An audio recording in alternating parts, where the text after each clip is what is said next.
chapter is called The Incomplete Conquest. We look at a map. This is these lines on the map are always a little iffy depending on who's drawing it, but this is supposedly the European claims in America, the Americas, around 1700. So this would be a couple hundred years after our first encounters. And as you can see, well, you have the Portuguese here, you have the Spanish here, you have the English starting to make some encroachments here, and you have some French here.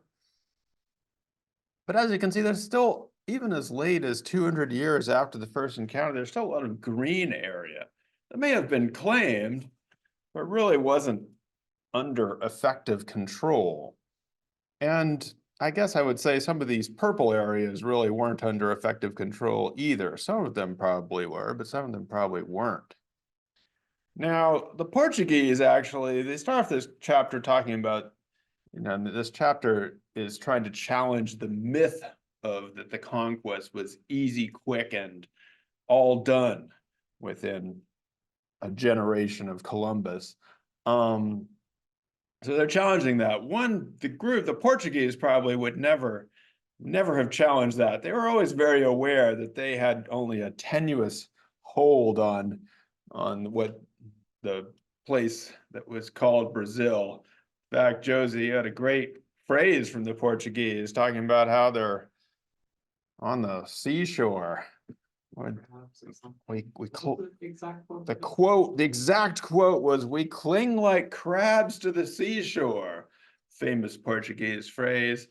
I don't know if it's famous or not, but it's pretty funny, right? So you can see they're really not making much inroad into the inland. Why not, Ryan? Why aren't they going in there and getting stuff? Not any gold. So they say, gold or rather no gold. By the way, great job here doing the double quote, single quotes, right? Good stuff. Very nice. And so, but yeah, so according to the Portuguese, they're like, wow, there wasn't much in there. Later on, they might find out there is something in there, but at the time, there was not much reason they felt to keep exploring. Now, probably also when they tried, they faced fierce resistance from the people who occupied that area. But at the time, they saw no reason to try, so they kept clinging like crabs to the seashore. So this has to do with, again, the central part of the chapter is dealing with what Restall in his book on the Spanish conquest and what Restall and Lane call the myth of completion or the myth of pacification. Basically, that pretty soon after Columbus and the conquistadores did their thing, I guess especially after Cortez and Pizarro, that everything was nice and peaceful and the natives were living under Spanish rule and converting to Catholicism. Ryan, again, who started this idea that everything was chilled? What was where the conquest was justified by the legal apparatus of the crown, and they also had to fund their operations. So this kind of idea that everything was going to be great and there's a lot of money about to come in and we'll give you everything you want probably was a lot of conquistador spin in their documents that they were able to send back. Whereas what Restall and Lane are saying is that the conquest is actually a process, and it both had to be accomplished politically within these territories and geographically face some barriers that actually happened over various centuries. And in fact, we might say that it was never completed in the way that the Spanish thought it should have been. Now, there are a few areas of this. Don't worry, James, I'm not going to make you map these out. I'm going to map them out for you, but that's not going to be on the quiz. You won't have to draw these areas. They're too hard. They're too hard to find. The Itza Maya part made it as basically an autonomous kingdoms, was never really conquered until the 1690s. We also have coastal Colombia, the Chocó, and I would add in coastal Ecuador, which didn't get conquered until the 1680s. Which was weird, Noah, because what did they actually have there? What was down in the Chocó and some of these places that the Spanish said they liked? Some of these areas did have. Well, think about what Ryan told you about the gold. Any of these places have gold? You're supposed to say, yes, they did have gold. And what was funny here is that even if they had metallic stuff, even if there was gold and silver and all the stuff, some of the places got conquered, but in other places it was hard, right? There was fierce resistance even in these areas like the Chocó in Colombia. And then the Mapuche in Chile, who were still kind of fighting for independence and autonomy, if you read the maps, and definitely were independent until, say, the 1880s. Yeah. They weren't interested in gold for gold's sake. They were interested in gold because it was easily transferable and it was currency. I mean, basically, it was a search for money, right? So gold and silver worked because those were currencies. They weren't looking for industrial, or they weren't looking for other uses, or they weren't just fascinated by the shiny stuff, and the first thing they would do if something was shiny would be, like see if it's gold or not. yeah, see if it's gold, melt it down and turn it into a gold coin or a gold bar as quickly as possible. So yeah, it wasn't really, to say that they, a lot of people are like the lust for gold, and it's because it was easy. Again, it was something that made sense in that world. But yeah, they didn't know that we'd be able to have to use them for electric cars later on, but that's our era. So it's interesting, some of these areas, again, 200, 300, 400 years of autonomy. Now, in the end, they say these places did fall. But I mean, if you think about, you get 6 or 7 or 8 generations of living independently. I don't know. It sounds like you might take that deal, even if you're not going to make it all the way. I mean, if we make it another 200 years, that seems like a good run. I mean, we'll be dead, right? So, I mean, yeah, it's like, How do you know? huh? We might all be uploaded to the metaverse. Oh, yeah, maybe we will be. That's true.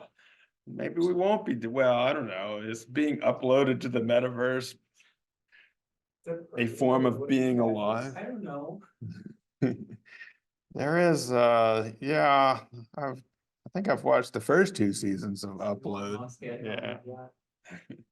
Well, some people, yeah, some people might be frozen or preserved, or maybe we'll figure it out. I don't know. Probably all be dead. You guys can keep going. Yes. This is a map of the Maya world in 1519, which is, still pretty late. And as we say, this part of the Itza world is really not conquered for a long time. So the Maya, although they had, again, we talked about how they weren't as strong as they once, or weren't as urban as they once were. They still had all these independent polities in each other. And then here's where the Mapuche, well, the Mapuche once had all of this land, they say, but now they're around this part of in southern Chile. And one of the things that's interesting about these areas, at least I think to a certain extent among the Maya, but definitely the Mapuche, when I look for a map of them, I got it from this site that talks about them as Chile's overlooked security problem, and how problematic they are for, they're basically they're considered to be terrorists and fighting against the Chilean state. And you're like, well, yeah, of course they are. They're trying to be autonomous there. It's going to take it's hard to do that just by yourself. So it's interesting that they're seen as this security problem. Here's this area of the Chocó and down into, I guess I would extend it down to the coast of Ecuador. Again, I got this map from the Economist, which says why it's so poor. The collective land ownership holds the region back. So these places are still to this day seen as these areas that are problematic and not doing the right thing and not being all incorporated into the modern capitalist economy. And I think one of the things that I would say that there's a certain truth to that is that it's actually not easy to be autonomous off on your own and to be sort of to be out there on the margins and self-sustaining is not always the easiest life. You might be independent, but you're like, What happened in '80? yeah, I mean, they get their independence, but they get totally trammeled, right? Yeah. Like, oh, okay, Y- independent slave country, I don't want to deal with that. Yeah, so this has been is an issue without history. You might gain your autonomy, but at what price? And this is probably true of today's world as well, even as an individual. In these areas too, the other thing that is true about it is that some of these places were just in the end, well, as they say about the Mapuche, they fell to the machine gun, basically. I mean, it was, so hunting voyages, people unleashing dogs in these areas, just some really terrible stuff to try and bring these areas under control. So, they got a couple hundred years. Like I said, it was a good run, perhaps, but some of them really got hurt in the end. So, I mean,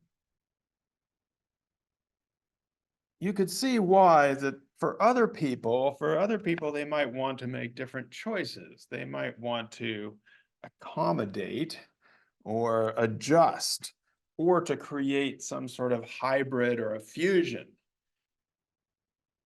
When you read this on Friday, Noah, this is one of the things you talked about, accommodations and putting people to putting different traditions together in an attempt to kind of forge your own society under the confines still of Spanish rule, but sort of making it more easy to get by.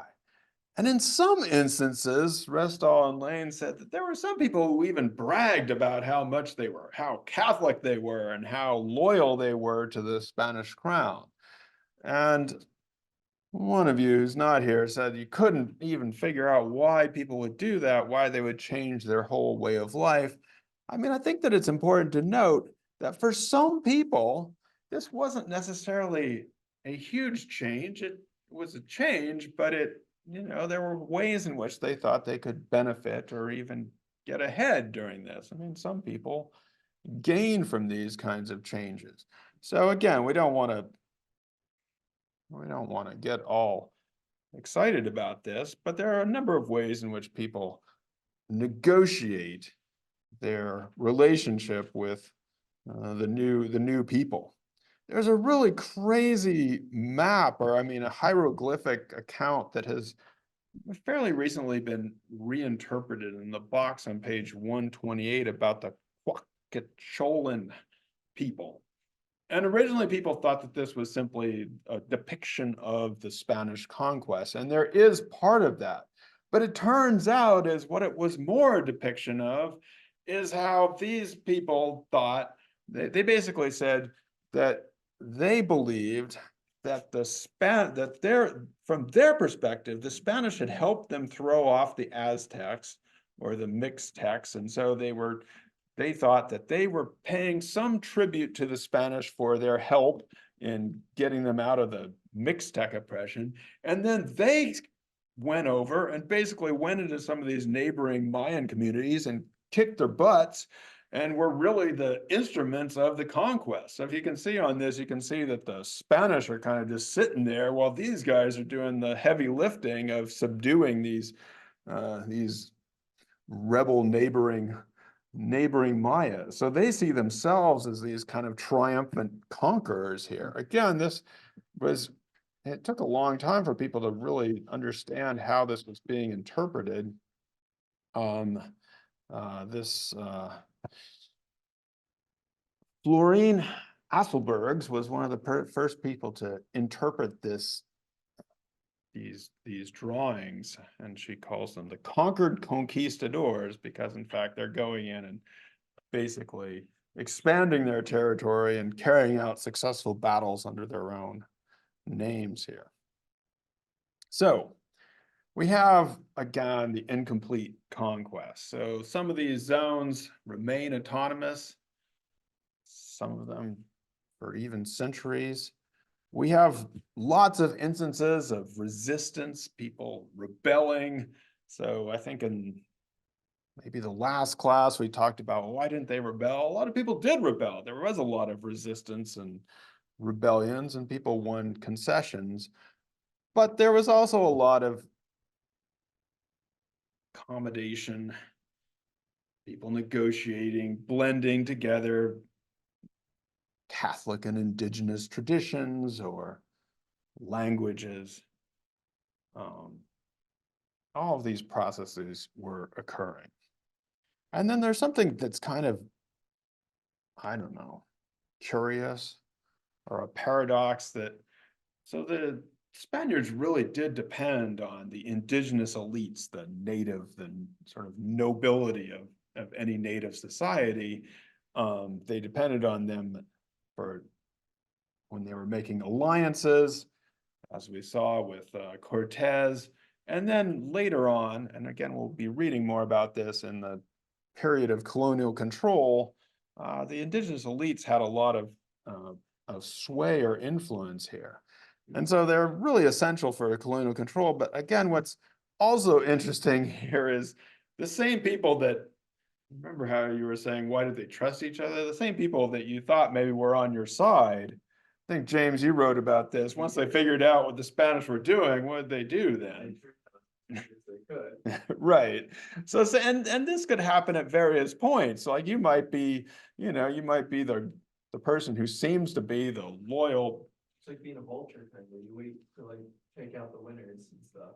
Yeah, so some of this was maybe biding time. Others might have been like you developed more appreciation for the situation, right? You understood now, oh, wait a second, this isn't going to work out so well. And so some of these native elites were both complicit, and you might say, in colonialism, but also when it came time to rise up, they were leading the charge. So, I mean, again, this adds up into a very a kind of patchwork. I think in the last class I called it a messy conquest, and this messy over the centuries. Now, on the other hand, and I think it's right to emphasize the incompleteness and messiness. On the other hand, I think it's also, we should still pay attention to the amount of violence and enslavement and lots of burning of things and towns and resettlements and stuff like that. So it may have been carried out sometimes by indigenous or native allies, but a couple hundred years or 100 years into this, we would see the demographic decline, an 80 to 90% decline in terms of the number of indigenous peoples who were in the Americas. So, this, again, not necessarily all because we talked about the diseases, but it was a pretty devastating effect eventually on the native world. So people were taken from one place and put into another's, had to pay tribute, labor regimes. Some of these were adopted from, or sort of resurrected from what the Inca had done, for example, in South America, but still it could be pretty harsh. And then, of course, conversion to Catholicism. The Restall and Lane also mentioned the Columbian Exchange. For you historians, this comes to us from Alfred Crosby in 1972. Wow, that was 50 years ago, more. The historian Alfred Crosby threw a bombshell when he argued that the most profound changes brought about by 1492 were biological. And so this was, I mean, for historians, this was a big deal, a bombshell in history. And so what Crosby was pointing to was, and this is probably a super overcomplicated map of this, but the things that were coming from the Eurasia and Africa into the Americas, and then the things that America gave back. And if you look on page 130, there's a little bit of a differential there in that the Americas give into Eurasia the potatoes and the tomatoes and the corn and and the tobacco and some really wonderful crops and also, all kinds of things, maybe syphilis too, although that's debated. But that's really the old world, or Eurasia, gives back, as we saw some really devastating contagious diseases like smallpox. And they also give back horses and cows and cattle, which can be pretty harsh on landscapes that are not used to them, and obviously people that are not used to them. So there are many indigenous groups who adopted and have adapted cattle, horses. We talk about how the Mapuche adapted the horse and became experts at riding and resisting from it, as we know from the plains of North America. But in other places, the cattle ranching, and still to this day, can be pretty environmentally harsh. So there's something of a differential. Oh, chocolate. Chocolate comes from So getting back to, as much as there was resistance and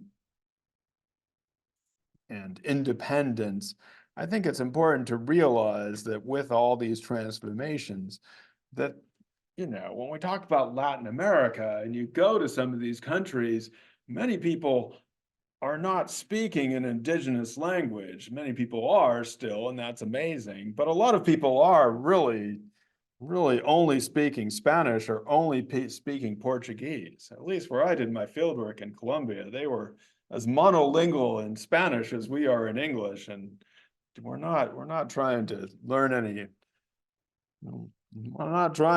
any English. They could help it. I think that maybe this is less true in some of the French colonies. Josie mentioned Haiti and other places among the French where they often developed Creole languages. Yeah, so I mean, I'm not sure if I know the French in France are very fierce, but I'm not sure if the French colonies in the Americas have become as monolingual as some of the Spanish and Portuguese places. Some very Catholic people in Latin America. So, I mean, there are various syncretisms and blends, and Latin American Catholicism is not the same as other forms of Catholicism, but a lot of people are very Catholic. And so, I think there are analysts who would say that Latin America is part of what some people call white settler colonialism. That was the original example where people from Europe settle in and impose colonial norms on people. So this has become kind of a phrase, but I think it's important to think about how, in fact, it may also apply to Latin America as well. And if we do that, then it makes it easier, I think, to explain some things that might, for example, the election of Bolsonaro in Brazil. I mean, who styled himself as the Trump of the tropics, like this super conservative person. Yeah, so I mean, here's a person who is basically like super conservative, and you're like, well, how if Latin Americans are supposedly more like liberal?